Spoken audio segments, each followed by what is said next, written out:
We break down why this is the most important Baltimore Ravens draft of the Lamar Jackson era. All that and more coming up next year on Locked On Ravens.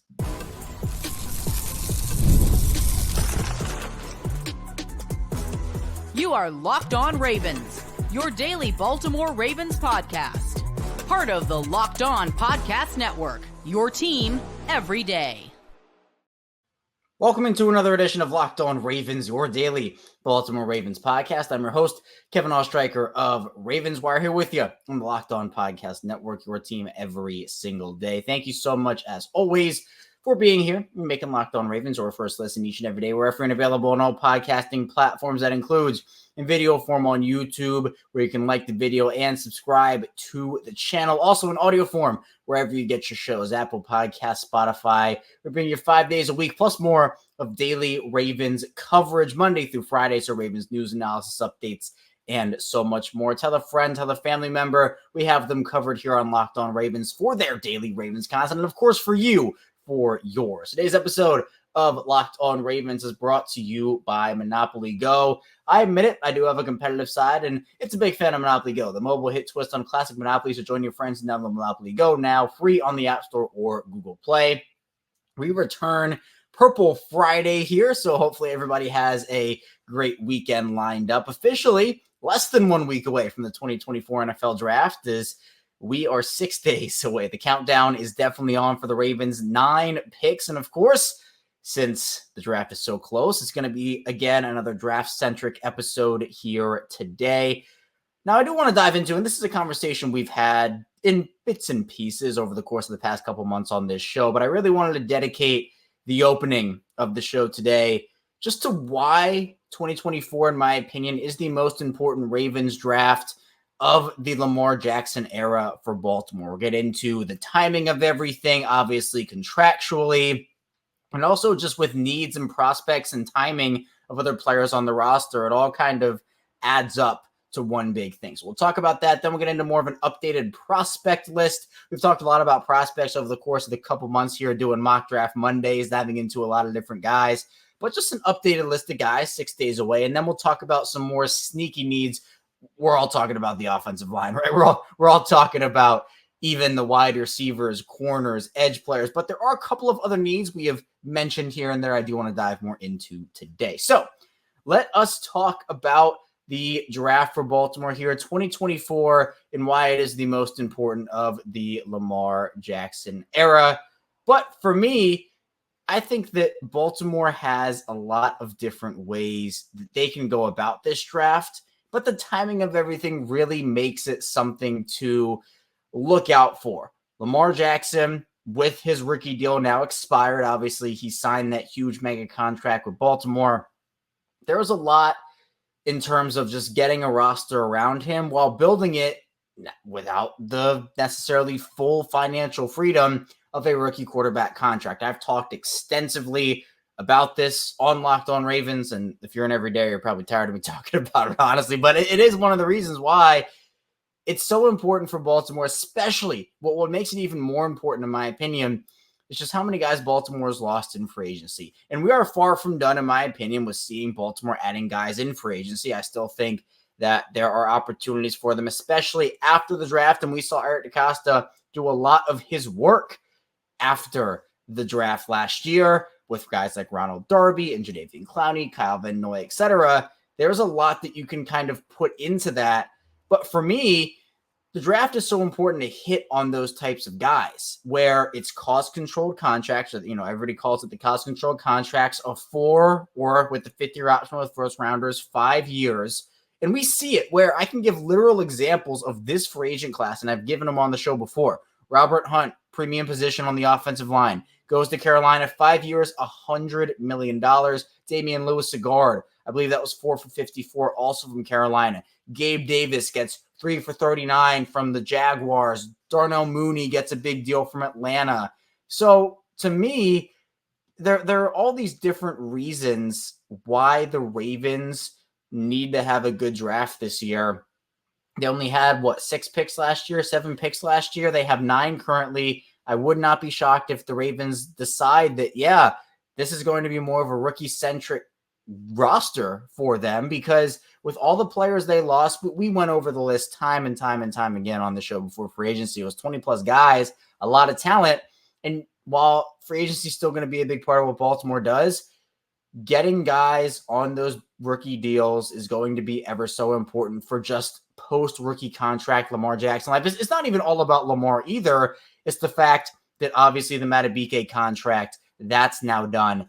Down the pipeline, you're going to have big extensions for guys like Tyler Linderbaum and Kyle Hamilton and Zay Flowers, right? It all encompasses. I'm not just saying, oh, Lamar's contract is the only reason. No, there are a bunch of other contracts that contribute. And the way the Ravens have built the roster and they've built the contract situation, it actually works really well because obviously they like to backload a lot of these deals.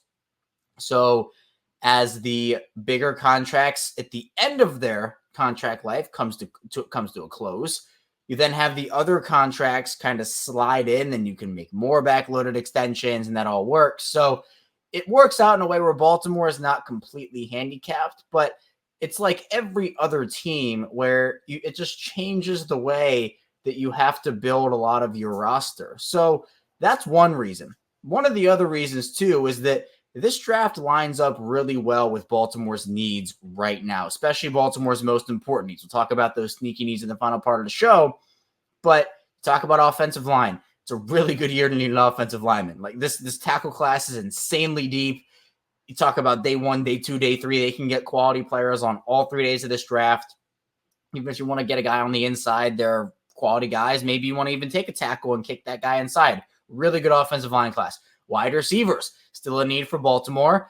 This is another impact class where the Ravens can get a guy day 1, day 2, day 3. Cornerbacks, I don't think Baltimore's going to necessarily be in the range for a bunch of the day 1 guys. I mean, I think Kool-Aid McKinstry, and we'll talk about this in the second part of the show, but he's kind of the one guy. But day 2, there are a ton of quality corners. Day 3, you can get some depth guys as well. And then at the edge position, it's a pretty decent class. I'm not saying it's my favorite of all the positions, but there are probably 4 first-round prospects with, again, Chop Robinson, who we'll talk about, being the most realistic to fall out of the top 4. But then you could get a quality guy in the 2nd or 3rd round, or maybe even a depth guy in the 4th or day 3. So it lines up really well with what Baltimore needs, and that makes it even more important because some years, you need an offensive lineman, and the offensive line class is just terrible. And it's like, well, why would you invest draft capital in this if the players aren't up to the picks?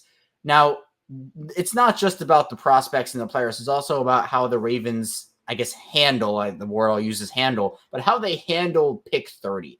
And not only pick 30, but the rest of their draft capital as well in terms of moving up and down the draft board, which Eric DeCosta, we know, the Ravens, they love to do it. There are going to be probably opportunities for them to move back from 30. Teams are probably going to be calling in, depending on the quarterback class. If a team loves Michael Penix, I mean, we saw the Ravens do this with Lamar Jackson back in 2018, right? Love Lamar Jackson. They trade up with the Eagles to get back into the first round, surrender pretty valuable draft capital. 2020, or no, it was 2019. It was 2019 second, plus obviously some extra stuff in there at the 2018 second, but they move up and they get Lamar Jackson. Why? Because of the 5th-year option. And the 5th-year option has changed over the years, but it's ever so important, especially for the way these quarterback contracts are being done right now.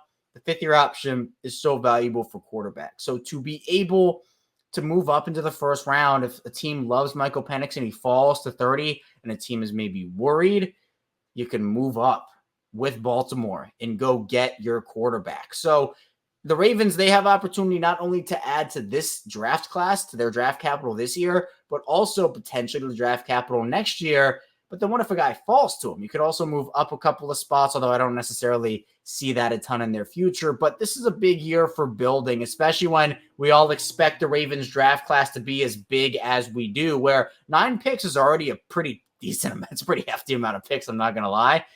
They could probably end this draft. Like, I would not be shocked if they get into the double digits here and try to maneuver maybe some of their picks in the 200s and move up, or try to get a couple of their late rounders and move up into the early part of day 3 or something along those lines. Baltimore could easily have 10 or 11 picks that I would not be shocked if they end this class with that. And sometimes those classes, especially in the Eric DeCosta era, by the time the season starts, the class is actually smaller because DeCosta will move on from a guy, for example, Caillou Blue Kelly last season. So to me, that you could argue that each draft from the Lamar Jackson era has had its importance, and it certainly has. But to me, especially with the Ravens coming off of the AFC Championship game loss, having the roster they did last season, their roster, and this is not me taking a shot at the team, it's not me being negative, it's just a fact, is the roster this year currently is worse than the roster was last year. A lot of that is because Baltimore hasn't been necessarily active in free agency outside of Derrick Henry and re-signing their own guys, which is fine. Again, Eric DeCosta did a lot of his work after the draft, and we're going to be after the draft in a couple days here. So that's where it's going to be. But they do have a lot of holes to fill. The Ravens, they have expectations, Super Bowl expectations, and you can't just throw a bunch of developmental rookies in there and say, all right, didn't get it done last year, but we're going to develop these guys and see. The time is going to be now. Whenever you have Lamar Jackson, you have a chance, but this is the window. This is Lamar Jackson's prime. Got to take advantage of every year. They've lost a lot of guys. They have to replenish that, and the draft is a really, really big way of doing that, especially with all the holes they still have to fill. Coming up, though, we're going to be talking more about an updated prospect list, getting into, obviously, at the bigger positions of need, some guys the Ravens could be targeting, and also giving a preview of some sneaky needs players as well. Stay tuned, plenty to talk about on the show. First, this show is sponsored by Yahoo Finance. Let's get straight to the point. You want to grow your portfolio to deal with the rising cost of inflation, to pay off your debt or your mortgage, pretty much anything standing in the way of you and financial freedom, right? With Yahoo Finance, you can get access to the news, data, and tools that you need in order to help reach that financial freedom. More than 25 years, Yahoo Finance has been the brand behind every great investor. Whether you're a seasoned investor or looking for that extra guidance, Yahoo Finance gives you all the tools and data you need in one place. They're the number one finance destination, producing a holistic look at the financial news cycle, including breaking news, original editorial perspectives, analyst ratings, independent research, customizable charts, and so much more. Securely link your brokerage accounts for a unified view of your wealth, including 401k and other investments. A comprehensive perspective is what sets apart great investors, and it's how Yahoo Finance ensures you have the insight to look at your wealth in its entirety. With a community of over 90 million users each month, the real strength is helping you on your way to financial success. For comprehensive financial news and analysis, visit the brand behind every great investor, yahoofinance.com. The number one financial destination, yahoofinance.com. That's yahoofinance.com. We're back, our second segment of Locked On Ravens. Kevin Oestreicher still talking with you here on this Purple Friday. Again, 6 days before the NFL draft. Really appreciate everybody again for all the support here on the channel. This is going to be episode 1,230 consecutively for me on Locked On Ravens. I have not missed an episode 5 days per week. It has always been that way. It will always stay that way here on Locked On Ravens. Let's talk about an updated prospect list a little bit. Obviously, we're going to be focusing more in this segment on the needs, but we will also get a little bit into a preview towards the end of the segment about our sneaky needs, which we'll get to in the final part of the show. So it all encompasses, it all circles back to each other, and it all makes a nice, neat little circle. So first of all, I think on the offensive line, which is by far the biggest need for Baltimore, 3 starters lost on their line from 2023. You look at the tackle class, 6 to 8. Sure, I guess it's not necessarily surefire, but you could argue anywhere from 6 to 8 guys could go in the first round here.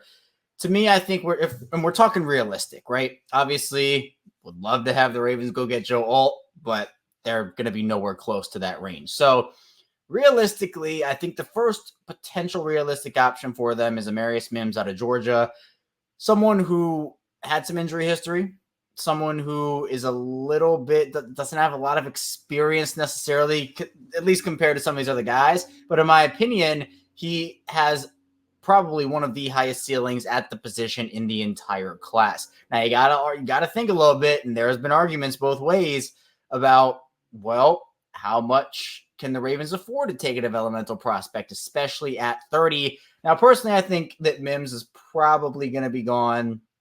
I feel like a team like Pittsburgh could potentially take him. He's a really good player. If you're looking more so at realistic options for Baltimore at 30 on the offensive line, I think Tyler Guyton out of Oklahoma is one. Jordan Morgan from Arizona is another. Those are the types of guys you're probably looking at. Obviously, Troy Fautanu, Talis Fuanga would be awesome, but they're not going to fall into Baltimore's range. So it feels like, I don't know, it feels like Tyler Guyton will be there at 30. Also feels like Jordan Morgan will be there as well.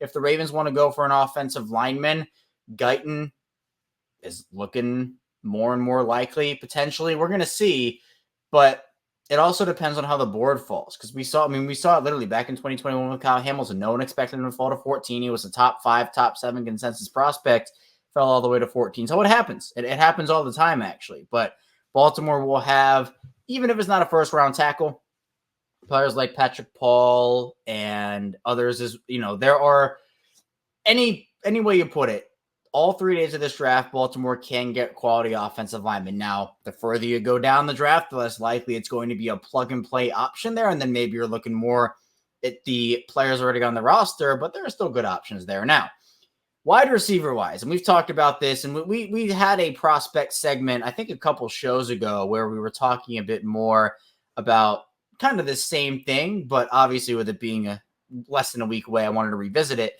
Keon Coleman, Xavier Worthy, all those types of players, it works. I mean, A.D. Mitchell is another one. Now, I'm not big on Xavier Worthy. Keon Coleman's kind of a love-or-hate guy for a lot of people, but feels like Xavier Legette is a very common draft crush for a lot of Ravens fans, and he's one of mine as well. Would be a perfect player for the Ravens to take, exactly what they're looking for. His draft stock has risen tremendously. This guy I really like. He is my favorite, and that's what we'll do. We'll do favorite. So I think for me, Amarius Mims is a favorite for me. Xavier Legette is a favorite for me. A.D. Mitchell as well. I do like him. Corner-wise, first round at least, Kool-Aid McKinstry is a favorite, but if you've been listening to the show, you know exactly who I'm about to say. Kyrie Jackson is definitely my favorite. He's a second-round guy, in my opinion. If he goes to the third, goes to the fourth, that's value for the Ravens right there. But there are others as well. Bernardo Green out of Florida State, Ennis Rakestraw. We've had that conversation too. But then maybe you go and you look at the edge position. And for the edge position, Chop Robinson is my favorite to fall to 30. I mean, he's a guy that didn't have a ton of production over at Penn State, but the traits are there and tested really. He was one of the combine's biggest winners, in my opinion. So Baltimore has all the things, and kind of just to go over how a board particularly works, and we've had this conversation before as well. It's kind of all-encompassing, right? But usually teams have a lot of guys at a certain pick that they would like. And once they get to that pick, there are still a bunch of guys that they would take at that particular pick. So for the Ravens at 30, when they get there, because in the draft, you have to have plan A, plan B, plan C, plan D. I mean, it goes all the way down where the draft, no one knows, even the teams, no one knows what's going to happen until the board falls. The only team that knows what's going to happen right now is the Chicago Bears at number 1. And obviously, it's going to be Caleb Williams. That's the only thing that everybody knows right now. And the Bears are not making it necessarily a secret, right? It's very apparent that's going to be the pick. Other than that, other teams can make assumptions, right? The Commanders at 2 can make the assumption it'll be Caleb Williams. So who are they going to take it to? From there, it's just assumption after assumption after assumption. Ravens have a lot of assuming to do before they get to 30. So with their plan A, plan B, plan C, plan D, etc., they have to have multiple guys that they would take at 30. Multiple guys they would turn the card in for. So that's where the trade back conversation comes back in, where you're going to have probably 2 to 8 guys who you would take at 30. Do you take the risk and trade back a little bit, pick up some extra draft capital, and that's how it is? Maybe, maybe not. But then you look at other sneaky needs. The Ravens are a BPA team. They have been a BPA team. They like taking the best player available, and it has worked out for them because the draft is not just about that particular year. The draft is about making sure that you have the best players for that year, but also in the future when potentially a not so need becomes a really big need. So when you talk about some of the sneaky needs, and we'll get into this more in the final part of the show, but you have to identify that, for the Ravens in 2021, safety was not a need for them. It wasn't. They had Chuck Clark. They had Deshaun Elliott. They had just signed Marcus Williams. And at that point, you're like, okay, well, where does it? Actually, I don't think they had Deshaun Elliott at this point. But regardless, you kind of go through that whole thing of like, safety's not a need. So why would you go with safety? And you do it because of exactly now, Baltimore has Kyle Hamilton and Marcus Williams. Elliott has been gone. Clark is gone. And now you have one of the best players at that position, if not the best player at that position in all of football. Marlon Humphrey. The Ravens did not have a need there. They had Brandon Carr. They had Jimmy Smith. Why would you spend a first rounder on a corner? because Brandon Carr was on the last legs of his career, essentially. And for Jimmy Smith, he was getting up there in age. So what do? You take a really talented player. So this draft for the Ravens, they have enough big needs where if it's not one of wide receiver, offensive line, edge, or corner, maybe you do question it a little bit. I mean, defensive line, they can get a guy laid, and we'll talk about these sneaky needs also, but it feels like to me the Ravens will take one of their big four needs with their first pick and kind of go that way. I think you can't be as BPA of a team, especially because you do have so many needs, but they're going to take some BPAs. They're going to take some positions, maybe a little higher than some people would like, because it's just what they do. So coming up with the final part of the show, we'll talk more about the sneaky needs Baltimore has and a lot more. Stay tuned. Plenty to talk about on Locked On Ravens. First, the show is brought to you by Monopoly Go. And I do have a competitive side. I've definitely been told I do, and it is true. It 100% is. But for me, my competitive side is a big fan of Monopoly Go. I'm sure you've heard of it. It's been downloaded over 150 million times. This great twist on Monopoly where you play on not one, but hundreds of Monopoly boards in crazy locations, building up amazing cities that bring you big money. But the best part is messing with my friends. A lot of my friends love Monopoly Go, and I can charge them rent on my iconic properties, just like classic Monopoly. But now I can also heist their vaults of riches for myself, and leaderboards show me who the biggest Monopoly tycoon is. But it's not just my competitive side that loves it. You can team up with friends and people all around the world in time tournaments to earn huge rewards. So get in on the game and join your friends. Download Monopoly Go now, free on the App Store or Google Play. And this show is brought to you by DK Law Group. When you need a law firm, do you want the legal runaround or would you rather have a no-nonsense approach? Well, you get the latter with DK Law Group. DK Law Group is a Maryland-based law firm who is redefining the legal process with their modern approach. DK Law Group specializes in real estate law, estate planning, business law, and family law. They're tech savvy, they treat clients like family, and they focus on keeping your legal solutions simple. DK Law Group is a woman-led firm with Diana Kahn at the helm. Diana has been called an unparalleled legal expert by some. One of the things you'll quickly notice with DK Law Group is their transparent pricing. They believe in clarity and cost, and no one left in limbo. DK Law Group knows that speed is key. By leveraging technology, DK Law Group streamlines the process to serve you better and faster. Contact DK Law Group today at dklawmd.com. Locked On listeners can call today to schedule a free 30-minute consultation when you mention the tagline, Empowering Legacies.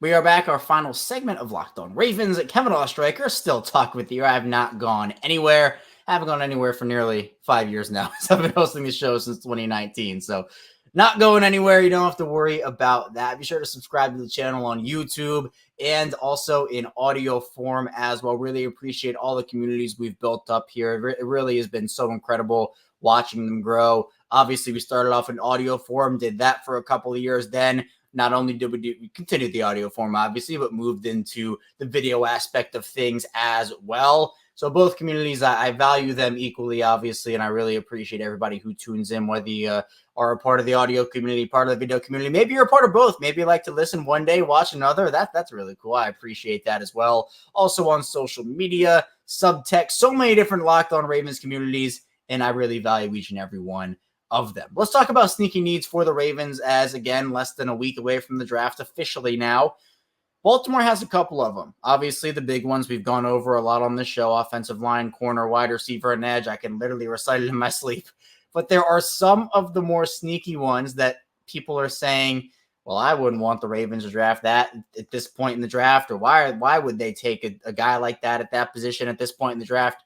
It happens every single year. And it's not just Baltimore. It's every single team where there are big needs and there are small needs. And some of the smaller needs might not get a lot of attention from the fan base or from others, just covering or watching or observing the team, but it ends up being a high draft pick. So one of these needs is defensive line. I mentioned that at the end of the second segment. Defensive line is not a need for the Ravens right now. It's not. They have their core 5 guys. I expect them, if they don't draft a defensive lineman, to only keep 5 defensive linemen. They have Madubuike, who signed to that massive extension, but then it's Broderick Washington, Travis Jones, and you got the 2 vets and Michael Pierce and Brent Urban. It's a really good defensive line room. They don't need to draft a defensive lineman this year, but the Ravens have a history of drafting defensive linemen in almost every draft. There have been, I think, 1 or 2 recently where they haven't, but the rest of them, there's been at least 1 defensive lineman taken. And we do know that Michael Pierce and Brent Urban are not long-term solutions on their defensive line. Both those guys could be gone next year. I know Michael Pierce was re-signed essentially to a 2-year extension, but maybe he could retire after next year. Maybe he stays for 2. I would love it if he did. He was really good for the Ravens last year. Honestly, probably one of their unsung heroes on the entire team. But Brent Urban, is he going to be gone after next year? I don't know. So the Ravens, if they really like a prospect, there are a couple of guys who I could see them taking maybe on mid day 2, early day 3. We could see that potentially happen. Now, personally, I probably would not take a defensive lineman this year. I'd probably sign an undrafted guy or two, but I personally wouldn't. But there are a couple of guys in this class I do like, and I would not be mad if Baltimore to take it. So not my preferred position that I would invest a pick in personally. But look, if the Ravens end this draft with 11 picks, you could only take so many. I mean, you're not taking 3 wideouts. You're not taking 3 corners. You know, you can take multiple offensive linemen in multiple certain positions, but when you get that many picks, even with 9, you're probably going to take guys at positions where people are just like, oh, that's not a big need. Why are you doing that? Well, you're not going to take 5 offensive linemen. Another one is running back. The Ravens signed Derrick Henry. So everybody, you know, if you're not on the running back draft train, your conversation point might be they just gave a running back $8 million per season. Why would you go out there and draft a running back with a pick? Well, the thing that I'm looking at here is Keaton Mitchell. With the Ravens, it's unclear when Keaton Mitchell is actually going to come back into the fold for Baltimore. Could be earlier in the season than anticipated. Could be later. We don't know. Nobody really knows right now. But with these later round running backs, and it's interesting because this class also, the running back class is also just, it's not very deep. It's not very good compared to other years. So I think the first running back probably gets taken around 3. And there may be a couple of guys that get taken around 3, depending on how you feel about Jalen Wright, Blake Corum, Braylon Allen, some of those guys. Could happen. There are others as well in that conversation. But I expect the Ravens to invest a day 3 pick in a running back. Now, that might be earlier on. Maybe you go after a Ray Davis or something, or maybe you go in the 7th or 6th or even 5th round. You go get an Isaac Guerrero, Kimani Vidala. I've been talking a lot about out of Troy. Like, there are options there. And then what you can do with that player is, especially if it's one of the later round guys, work him into a role early. And then when Keaton comes back, it's easier to slide the late round guy out and Keaton Mitchell back in, because we know Keaton deserves touches when he's on the field. So I expect Baltimore to take a running back. Also, safety. Safety is one that not a lot of people are talking about right now around Baltimore. Baltimore only has 2 safeties right now. And obviously they're Kyle Hamilton and Marcus Williams, so they're pretty good ones. But they lose Geno Stone. They need depth. And while this safety class also was not the deepest or the best I've seen in recent years, there are still pretty quality prospects depending on what Baltimore wants, whether it's a guy that can play single high and the backup free safety role, or is it a guy that can play dime linebacker potentially? Someone that, you know, like a Chuck Clark-esque type of guy. With Patrick Queen gone, there's no need to necessarily play 2 inside linebackers all the time. Trenton Simpson could be really good, but at the same time, there could be some developmental stuff with him. So I'm anticipating the Ravens, maybe they want to go back to a dime linebacker look. Could be possible. And the one that I think I might have talked about this yesterday or 2 days ago. With all my days are getting mixed up. It's been so hectic. But backup quarterback is one I also expect the Ravens to potentially look at, depending on how the draft board actually falls. This would be obviously classified in the very late round territory. Joe Milton out of Tennessee is potentially a guy I look at. Tyler Huntley going to Cleveland. Malik Cunningham, there's uncertainty there in terms of who he's actually going to be. And Josh Johnson obviously is no long-term solution considering his NFL journey. So that's another one I would be looking at. Wouldn't anticipate Baltimore taking a tight end. Wouldn't anticipate them taking a center. Inside linebacker, I could see it just for special teams value potentially, but they are, they have outside of Roquan, it's Trent Simpson, Malik Harrison, Chris Board, and Josh Ross. So that's probably not one I'm really looking at. But those are the guys. Wouldn't expect them to take a punter. Wouldn't expect them to take a fullback. A fullback would break Ravens social media again. It did with Ben Mason. I would not necessarily be anticipating that. But yeah, a lot of different needs for the Ravens. Obviously, some bigger than others. But it's going to be an exciting draft. 6 days away. We're going to be doing a lot of stuff here on Locked On Ravens. We're going to be going live after each and every day. And also we're going to be putting out shows obviously in the mornings as well. Plus obviously putting out a show even on Saturday morning and Sunday morning. So we'll have a couple of bonus episodes there. So be sure to subscribe to the channel, like the video. We got a lot of content coming for you on Locked On Ravens. And coming up on Monday, we'll be back. We'll be talking more Ravens football. So stay tuned for that. Subscribe to the channel, follow along in audio form. We'll see you right back here on Monday on Locked On Ravens.